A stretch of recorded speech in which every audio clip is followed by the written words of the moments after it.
À Paris, dès qu'il sort de chez lui, c'est comme un réflexe pour Didier Vincent, retraité. Sur les trottoirs de son quartier, pas un encombrant ne lui échappe. Regardez ça, par exemple. Ce matin, un vieux canapé laissé au pied d'un arbre par un riverain. Ce sont des encombrants qui sont sur le trottoir. Donc ma réaction, c'est d'ouvrir l'application Paris dans ma rue. Lancée il y a 3 ans par la mairie de Paris, elle permet de signaler objets abandonnés, dégradations ou tags. Je vais prendre une photo. Photographiés et géolocalisés, ces déchets n'ont plus qu'à être ramassés par les agents de propreté de la capitale. Un service gratuit. Vous voyez ce matelas qui est en plein milieu du trottoir, qui est gênant. Ben là, vous voyez, il y a un sommier, un matelas, des cartons, un parapluie, une chaussure, il y a même une petite culotte. Dans le quartier de Didier, les occasions de dégainer son smartphone sont nombreuses. On est où là? Devant le 172 du Faubourg Poissonnière. Objet abandonné, priorité. Alors je vais mettre gênant quand même, parce que c'est clairement gênant. Je veux dire, le trottoir est bouché. Son combat est sans fin, mais avec l'application municipale, cela ne prend que quelques clics. Ok, et là je valide. Mon objectif, c'est que la rue soit à peu près propre. Et d'aider la mairie de Paris à faire en sorte que la rue soit propre. C'est tout. Je ne cherche pas à ce que les gens soient particulièrement punis. Je m'en fous qui a fait ça. Pour moi, l'important, c'est que ça parte le plus vite possible. C'est tout. De l'autre côté de l'écran tactile, son signalement arrive presque instantanément au service de propreté de la ville, où Franck et Bruno en reçoivent près de 40 par jour pour seulement 2 arrondissements. Bruno, le chef d'équipe, les transmet aux éboueurs, chargés du nettoyage de rue. Ça va ? Bien. Il y en a beaucoup aujourd'hui comme hier. Donc, par contre, il y a un point au 172 Faubourg Poissonnière. Ouais. Il y a un matelas, carton à collecter en priorité. C'est un rendez-vous qui a été pris par l'application dans ma rue. Ça, c'est encombrant sur le trottoir, parce que ça, c'est le point. Ok, on y va. Avec cette application, la mairie espère rendre ses agents plus efficaces. Allez, c'est parti. La promesse, moins de 24 heures pour ramasser.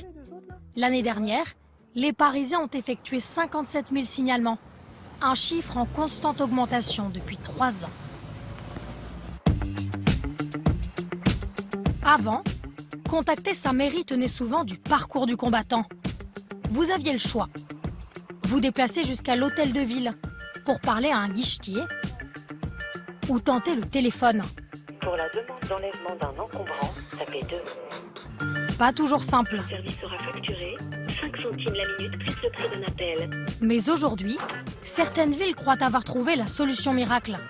Utiliser applications et réseaux sociaux pour se reconnecter avec leurs habitants. Le smartphone peut-il donner un coup de jeune à la politique ? En Andalousie, Rouen est un incroyable laboratoire de cette démocratie 2.0. À première vue, c'est un petit village tranquille de 3800 habitants. Une carte postale de l'Espagne traditionnelle. Sauf qu'ici, comble de la modernité, un petit oiseau bleu règne sur la ville. Depuis 5 ans, la mairie gère le quotidien grâce à Twitter. Vous savez, ce réseau social planétaire adopté par 300 millions de terriens pour s'informer, débattre, suivre en instantané ce qui se passe dans le monde ou près de chez eux. Tous les 3 mois, le conseil municipal est le rendez-vous le plus important pour la ville. À chaque fois, le maire réussit un tour de force. Dans la salle, moins d'une dizaine d'habitants. Et pourtant, ce sont plusieurs centaines de personnes qui assistent à la réunion. Nous commençons en même temps ici et sur Periscope. Periscope, c'est une application qui permet des retransmissions en direct sur le réseau social. Grâce à cela, chaque conseil municipal est devenu accessible pour tous les habitants. Alors je retourne l'écran. Vous voyez ? Là, les internautes nous voient. Bonsoir à tous ceux qui nous regardent en direct chez eux. Bonsoir aux conseillers municipaux. Et là, on voit le nombre de gens qui nous suivent. 77, 80. Vous voyez, ça augmente. 85, 88. Il y en a de plus en plus. Déjà 112, 114. Ça n'arrête pas. Ce soir, le chiffre montera jusqu'à 600. Bonsoir à tous, comme nous le disions en direct, bonsoir à l'équipe municipale et aussi à ceux qui sont venus ici ce soir. Désormais, c'est de chez eux que les habitants peuvent suivre en direct les débats et contrôler chaque décision. Ils peuvent même interpeller leurs élus par des messages qui s'affichent en temps réel sur cet écran, comme celui-ci. Pour quand est prévu le parc pour enfants dans la vieille ville? Réponse du maire. À la mi-octobre, la mairie approuvera le début des travaux et par la suite, le parc devrait être prêt très vite, pour début janvier prochain. Rhône, c'est le degré maximal de la démocratie. Personne ne peut dire que nous trompons les gens. Si moi je fais l'inverse de ce que j'ai dit ici en direct, les habitants ont une preuve et peuvent me dire que je leur ai menti. Rendre l'exercice du pouvoir plus transparent, associer de nouveau les habitants grâce au réseau. José Antonio en a eu l'idée il y a 5 ans. Accro au réseau social, il a alors l'intuition que ces messages peuvent devenir le trait d'union parfait entre lui et ses administrés. Je dois être connecté en permanence avec les gens du village, c'est très important. Avant même mon premier café le matin, je réponds déjà aux choses les plus urgentes. En 2011, il lance un appel à ses habitants. Créez-vous un profil. 5 ans plus tard, le réseau est devenu le moyen de communication principal entre l'élu et les citoyens. Quand j'arrive le matin à la mairie, je sais déjà ce qui se passe dans toute la ville, quels sont les problèmes. Du coup, je ne navigue pas à vue, je sais ce que je vais devoir faire au bureau, quelle situation je vais devoir résoudre. Le réseau à l'oiseau bleu, outil d'une révolution démocratique pour le maire, qui en a fait sa marque de fabrique. Il y a 1 an et demi, il a même fait installer le logo sur le monument phare de la ville. Voici le Twitterlisque. Pas l'obélisque, hein, mais bien le Twitterlisque de Rhône. Ici, nous avons reçu l'ancien boss de Twitter. Regardez, en souvenir, il a laissé ses empreintes. Vous les voyez? Et juste à côté, ce sont les miennes, celles du maire. Di Costolo a fait le déplacement de San Francisco pour voir de ses propres yeux cette démocratie 2.0, spontanément inventée à 8000 km de la Californie.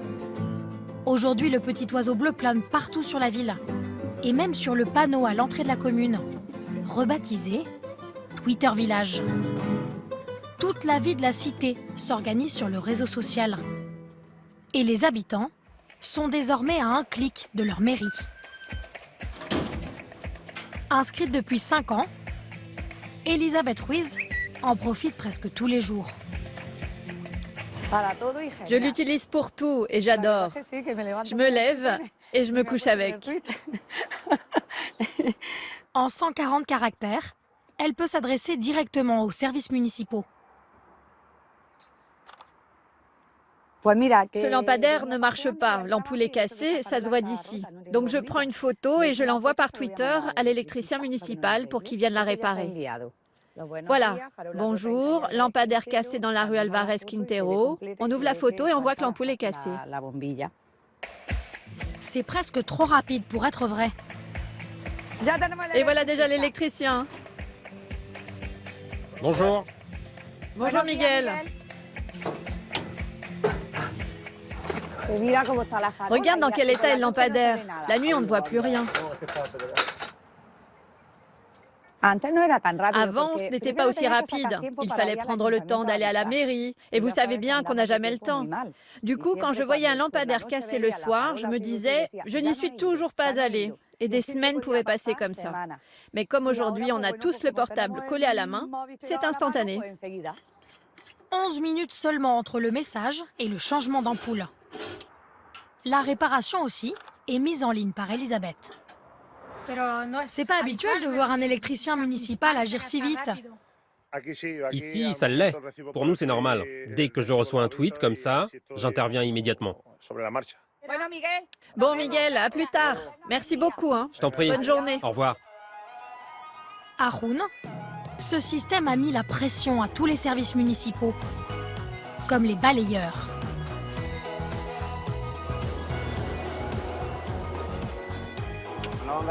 Bon, on va où maintenant? Attends, regarde si t'as pas reçu un tweet. Alors si, pouvez-vous passer aujourd'hui sur l'avenue Granada? Merci. Chaque jour, Antonio et Francisco sont à la disposition de la population via le réseau social. Vous recevez des ordres des habitants? Oui, ce sont nos chefs maintenant. Nous avons le maire et ensuite plein d'autres chefs, les habitants. Mais c'est normal, ils payent des impôts, alors on les écoute. Comme à Paris, les demandes des citoyens se rajoutent à leurs tournées habituelles. Mais en plus, eux rendent des comptes. Je vais balayer les feuilles, les mettre au milieu et faire la photo pour Twitter. À chaque fois, Francisco fait une photo pour prouver leur efficacité aux habitants. Comme ça, les gens se rendent compte de notre travail et c'est bien plus valorisant. Le quotidien de la ville organisée, simplifié grâce aux petits oiseaux bleus. Mais pour que le système fonctionne, encore faut-il que les habitants maîtrisent parfaitement l'outil. Salut! Pour ne laisser personne sur le bord de la route, la mairie organise des cours chaque mercredi. Moyenne d'âge cet après-midi, plus de 60 ans. Vous êtes super moderne? Mais oui, un peu. Vous savez, on essaie surtout de s'adapter à toutes les nouveautés qui se mettent en place ici. Il y a une très forte demande des habitants. À la mairie, on est obligé d'y répondre en proposant ces cours. Comme ici, tout s'organise sur Twitter, si on ne le faisait pas, ce serait totalement injuste pour ceux qui n'y connaissent rien. Chaque semaine, c'est Rosa, employée municipale, qui assure le cours. Twitter, c'est un réseau social d'information sur lequel vous pouvez envoyer des messages, des tweets, mais attention, pas plus de 140 caractères. Vous pouvez ajouter des mots-clés, des hashtags, 3 maximum dans un même tweet. Mais pour cette génération qui n'a pas grandi avec Internet, devenir un citoyen 2.0 n'est pas si simple. Pour certains de ces retraités, la technologie peut exclure. Oh, j'arrive pas à me connecter. C-O-M. Faut plus que tu partes en vacances, hein, t'oublies tout. C comme chat, O-M. Voilà, maintenant le mot de passe. C'était quoi? Qu'est-ce que c'était? Ta date de naissance. J'ai oublié. Je m'en souviens plus. J'ai vraiment oublié. Mais à Rouen, le réseau peut aussi aider les personnes isolées à rester en contact, comme Elena, 73 ans. Elle, c'est une de mes copines. Je lui écris très souvent. Coucou ma copine. Ma copine. Coucou ma copine. Espace. Moi, j'ai vraiment besoin de Twitter parce que je suis toute seule chez moi, je ne sors pas. Ça me permet de communiquer avec l'extérieur, de ne pas me sentir enfermée. Au bout de 5 ans, près des 2/3 des habitants ont adopté le réseau social. Résultat, plus personne ou presque ne se déplace à la mairie pour les démarches administratives. Bonjour, comment ça va? Pas beaucoup de monde ce matin. C'est super tranquille.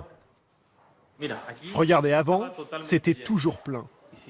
Et si on va par là, dans l'entrée, il y avait des chaises partout. Les gens attendaient. Il y avait toujours la queue à cause de la paperasse. Grâce à notre nouveau système, on a réussi à éliminer tout ça. Les gens font tout grâce à leur téléphone. Pour la mairie, ce sont des économies sur les frais de fonctionnement. 300 000 € sont dépensés en moins chaque année. Notamment grâce à une réduction des effectifs dans la police municipale. Justo, l'agent de Rouen, lui aussi travaille quotidiennement avec le réseau social. C'est même brodé sur son uniforme. Ça, c'est le nom du compte Twitter de la police de Rouen. Je ne sais pas si quelqu'un d'autre a ça, je crois que je suis le seul en Espagne. Et si un autre policier porte ça dans le monde, je ne le connais pas. Il y a 5 ans, ils étaient 4 agents à Rouen. Aujourd'hui, il n'y a plus que lui. Avec le réseau, les habitants se sont mis à faire la police. Ils surveillent la ville et alertent directement Justo par des messages. Samedi dernier, une altercation a eu lieu à 7h30. Quelqu'un sait qui l'a provoqué? Quand je poste ça sur Twitter, les gens peuvent me répondre directement pour me dire le suspect vit à tel endroit, il travaille dans la ville voisine, et grâce à ça, je peux localiser la personne. Problème, un habitant mal intentionné pourrait dénoncer n'importe qui d'un clic et en profiter pour régler des comptes. Vous ne craignez pas la délation? Non, parce que celui qui dénonce la personne, en quelque sorte, il se protège aussi. Ce qui intéresse tout le monde, c'est que ce genre de problème n'arrive plus dans le village. Et évidemment, ça facilite beaucoup mon travail. Les citoyens s'impliquent aujourd'hui beaucoup plus dans la vie de leur ville, à tous les niveaux.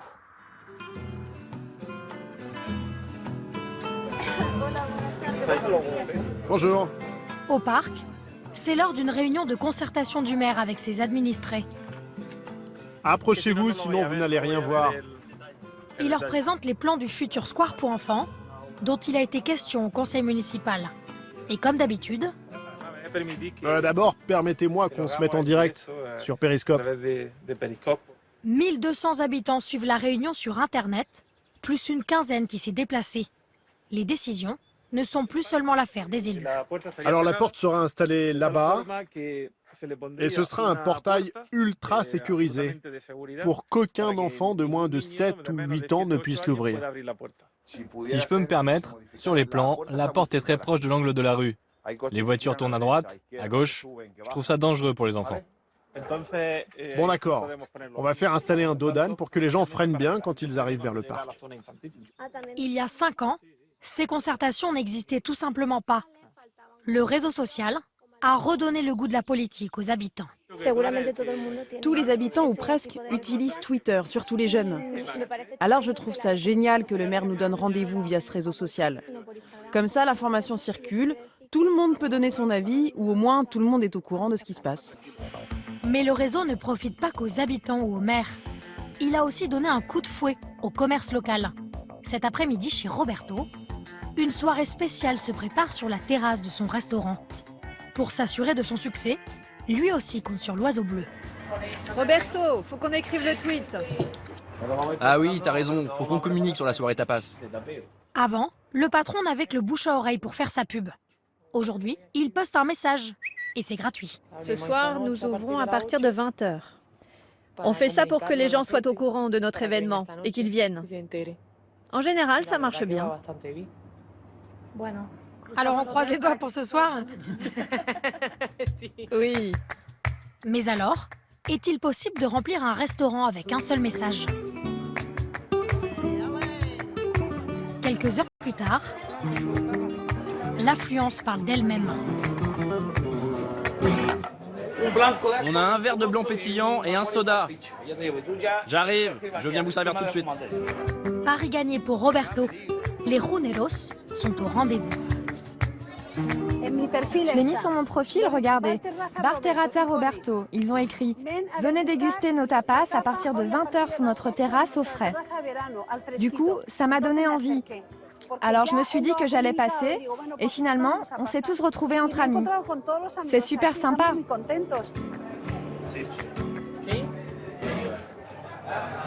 On dirait qu'il y a beaucoup de boulot ce soir. Oui, oui, on n'en espérait pas tant.